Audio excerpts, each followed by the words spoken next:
नमस्ते सबैजनालाई। धेरै त हामी फेसबुकमा टिकटकमा जोडिएका छौँ।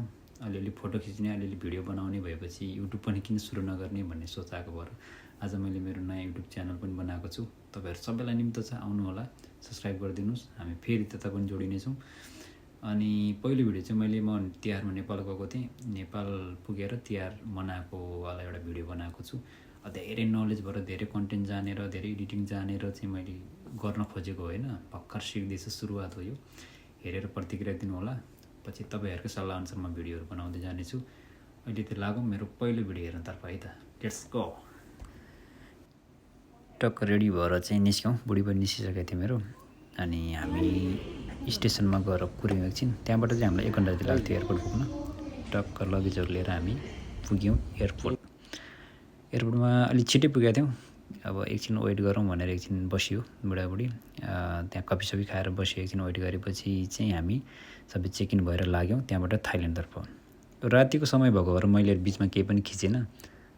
यो चाहिँ थाइल्यान्ड पुग्ने बेलामा, यो चाहिँ बैङ्कक सहर हो। त्यहाँबाट पुगेपछि अब एकछिन बुढाबुढी गफसफ गरेर आराम गरेर एकछिन बस्यो त्यहाँ। अब बुढाबुढीको गफ त्यही त हो। अनि त्यहाँ चाहिँ एउटा टर्मिनलबाट अर्को टर्मिनलमा जान चाहिँ सानो एउटा ट्रेनै चढेर जानुपर्ने रहेछ। त्यो बेला चाहिँ मैले सानो एउटा भिडियो त्यहाँ पनि बनाइहालेँ। अनि नयाँ ठाउँ पुगेको बेलामा अब त्यत्तिकै के बस्नु, एकछिन घुमफिर गऱ्यो बुढाबुढी।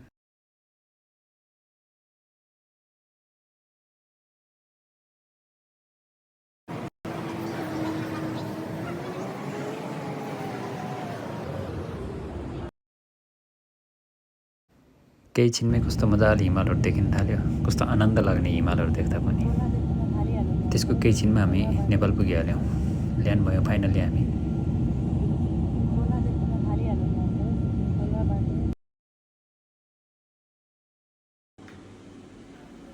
अनि म त्यहाँ एयरपोर्टको टोइलेट छिरेँ। टोइलेट छिरेपछि अलिकति यो चाहिँ अलि नमजा लाग्यो।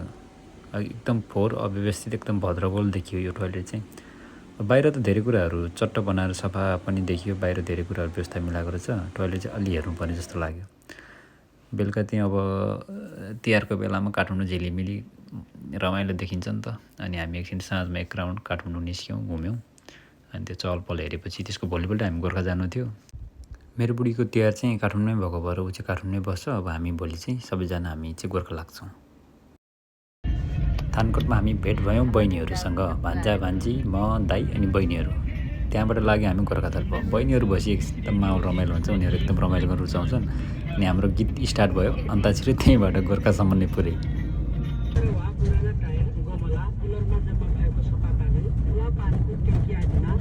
बडो अचम्मको चिज हुँदो रहेछ। विदेशबाट देश, देशबाट आफ्नो जिल्ला, जिल्लाबाट गाउँ, गाउँबाट आफ्नो घर, कस्तो अचम्मको चिज है। साह्रै मजा लाग्दो रहेछ आफ्नो जिल्ला छिर्दा पनि यसरी। अनि यो चाहिँ आफूलाई मात्रै थाहा हुन्छ जस्तो लाग्छ। यहाँबाट चाहिँ अब डाँडाको बाटो छ हाम्रो माथि अजिरकोट भच्छे पुग्नलाई। अनि पुरै मौसम खुलेको थियो। मस्त हिमालहरू कस्तो आनन्द लाग्दो देखिँदैछ यहाँबाट होइन। त्यसपछि सरर हामी गीत गाउँदै गाउँदै अन्ताक्षरी खेल्दै पुग्यौँ। यो तपाईँहरूले धेरैले देख्नुभएको होला यो बाटो त है। एकता खुब भाइरल भएको जस्तो पनि लाग्छ मलाई। यो हाम्रो अजिरकोट पुग्ने बेलाको बाटो हो। अनि यहाँ पनि अब के छुन्ने यो बाटो देख्दा मैले भिडियो बनाइहालेँ यहाँ पनि।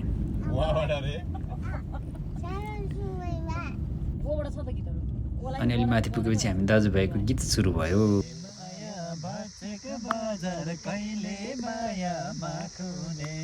भेटौँ भन्यो भेटै नहुने, भेटौँ भन्यो भेटै नहुने, कहिले माया भचेक बजार कहिले माया माखुने, भेटौँ भन्यो भेटै नहुने, भेटौँ भन्यो भेटै नहुने, कहिले माया भचेक बजार कहिले माया माखुने, भेटौँ भन्यो भेटै नहुने, भेटौँ भन्यो। गीत गाएर भयो। घर पुगेपछि फेरि भान्जीको डान्स सुरु भयो यहाँ फेरि।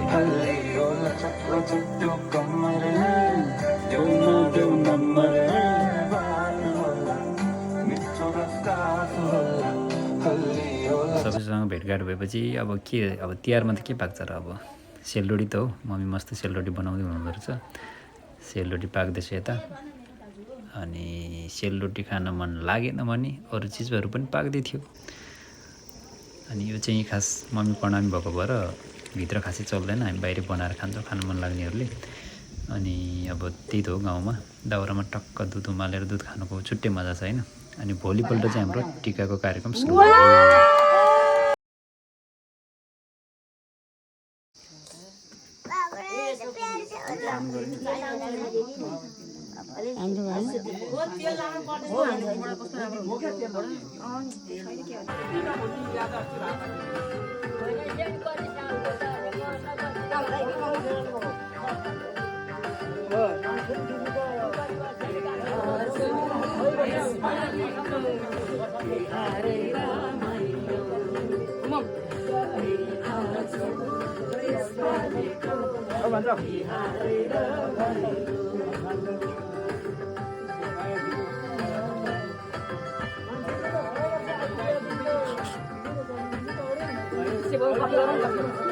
नाचगान सिकेपछि हामी एकछिन फोटो खिच्यौँ सबैजना परिवार मिलेर। अनि यो चाहिँ म पहिला जन्मेको ठाउँ, पहिला यहाँ घर थियो हाम्रो पुरानो घर, अहिले चाहिँ छैन, भूकम्पपछि सबै यहाँ सिद्धियो, सब भत्कियो। म जन्मेको त्यहीँ नै हो। अनि यो चाहिँ बुवाले लगाउनु भएको अलैँचीको नर्सरी भनौँ न, बेर्नाहरू बनाउनु भएको छ बुवाले टनेल बनाएर। अनि हाम्रो बुवाको चाहिँ बानी के छ भने यत्तिकै बस्नुहुन्न, केही न केही गरिराख्नुहुन्छ बुवा। अनि अहिले चाहिँ यो अलैँचीको बेर्नाहरू लगाउनु भएको रहेछ। अनि कागतीहरू पनि लगाउनु भएको छ। अनि अब आउँदैछ फेरि म तपाईँहरूलाई देखाउँछु। किवीको पनि खेती गर्दै हुनुहुँदो रहेछ अहिले। अब अलिअलि किवी खेती पनि सुरु गर्नुभएको रहेछ यहाँ। अलिअलि फलेको पनि रहेछ, हामीले खायौँ पनि त्यहाँ बोटमा अलिअलि त्यो फल पनि। अनि बोटहरू पनि राम्रै भएको रहेछ, सायद यो त्यो क्षेत्रमा राम्रो हुन्छ जस्तो लाग्यो। अनि यसरी एक राउन्ड गाउँ घुमेपछि हामी घर फर्क्यौँ। बुवाको यहाँ फेरि पड्का पड्काउने कार्यक्रम छ होइन। अनि रात पनि परिसकेको थियो, हामी खानासाना खाएर सुत्यौँ। यसरी नै सक्यो हाम्रो तिहार समग्रमा। अब अरू भिडियोहरूमा तपाईँहरूसँग फेरि भेट्ने नै छु। अहिले सबैलाई नमस्ते, धन्यवाद सबैजनालाई।